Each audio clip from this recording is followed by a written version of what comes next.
In this video, I'm going to go over using the paint bucket tool and the gradient tool.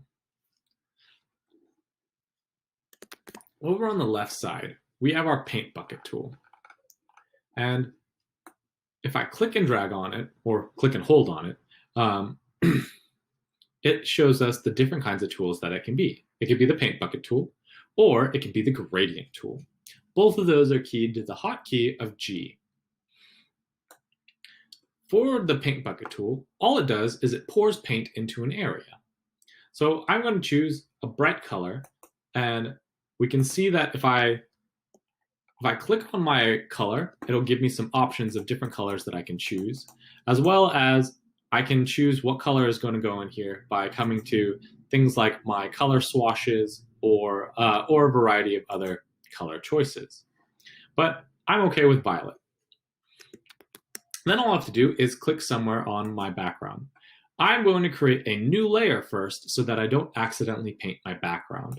So now I have a new layer and I can click and it will go everywhere in that area. I could also limit what I want to fill in that area. So I'm going to choose a new color. I'm going to choose, we'll say, this kind of orangey, bright kind of gold. I'm going to create a selection first. I'm going to create a square, and then I'm going to create my, go to my paint bucket tool, and I'm going to paint, and it fills in that square. So that can be very helpful if you want to fill in specific things. The paint bucket tool fills in wherever it can spill to. So if I create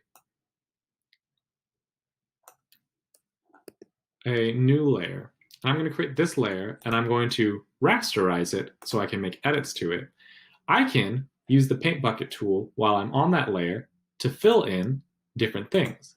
But notice that it goes everywhere, but just as far as it can reach.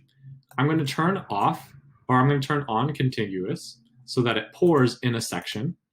I'm going to change my tolerance in the top bar. So we can see that it has a tolerance of 3, so it only spreads a little amount. So I can change this to maybe, we'll say 30. And contiguous means that it pours only in the areas adjacent to it. So areas that are next to it. So we can see that it's going to reach across this area until it hits pixels that are very different from it. Notice that it's not a perfect science. It's starting to spill into these pixels because it thinks that it's close to it. So I'd have to adjust the tolerance to maybe 15, and I can pour into that, and that I can take a little bit slower at a time. But there's lots of little cracks. So if I pour into an area and I click into it a couple times, notice that it pours out a little bit, like water overflowing. But eventually, if I keep on going, sometimes it'll creep a little bit too far into my detail. So you can see that it's cutting into the areas of my RAM. And it kind of knows what it's doing over here, but at the same time, it's kind of tricky. So this isn't the best method, and if I zoom in really close, we can see that there's lots of little cracks in between it. So that can be messy, but it can be kind of interesting. I can also play around with this, with the paint bucket tool, and turn off the continuous. That way, it tries to recolor everything that has the same pixel of color and value. So I could click on the nose and notice how it's trying to do every dark spot in that center of the nose, as well as these spots here. Or I could choose the white, and it's going to try to recolor all the white. You can get some interesting effects this way, but I wouldn't say that this is a very accurate way of using things. I'm going to delete this layer because I think it's silly.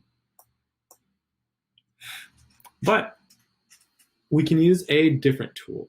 I'm going to show you the gradient. So if I click and hold on the paint bucket tool, I can change it to the gradient. Right now, I have it spreading from one side to another, but I can change it to a radial. So if I click and drag, you can see how it's spreading out from yellow, because that's the color I have, into nothing. There's a bunch of different ones that I can use. Right now, I'm using from color into the empty transparent, But I could also change it from one color into the other. And my other color is white. So if I change that to say red, and I click and drag, you can see that it goes from yellow into red, but it's painting everywhere. I can also change it from into like a line. And the longer I have it transition, the more smooth of a transition it's going to be. And if I have a short one, you can see it's a very sharp one. So there's a couple of different ones that we can do.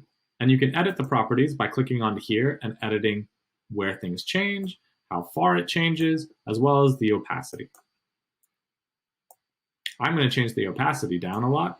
I like what's happening here, but let's play around with the colors. Maybe we'll add some violet, and we're going to add a little bit of this like super bright cyan. And I'm going to create some starlit kind of things. Ooh. My opacity was 77, so let's drop this down to like 31. And so the colors are mixing in a really crazy way between all of my different things that are happening. But that can be some fun things between the gradient and the paint bucket tool. I'm going to delete that layer, and this time I'm going to make some like rays look like they're coming down. So I'm going to change it back to shifting from one side to the other. I'm going to change this from my shading to from color into no color. I think I still like this pink color. Press OK.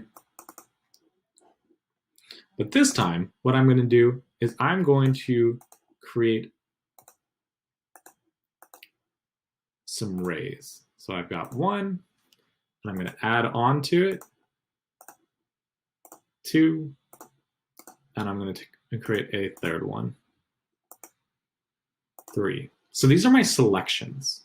I'm going to create a new layer so I'm not painting on my background, and I'm going to switch over to my gradient.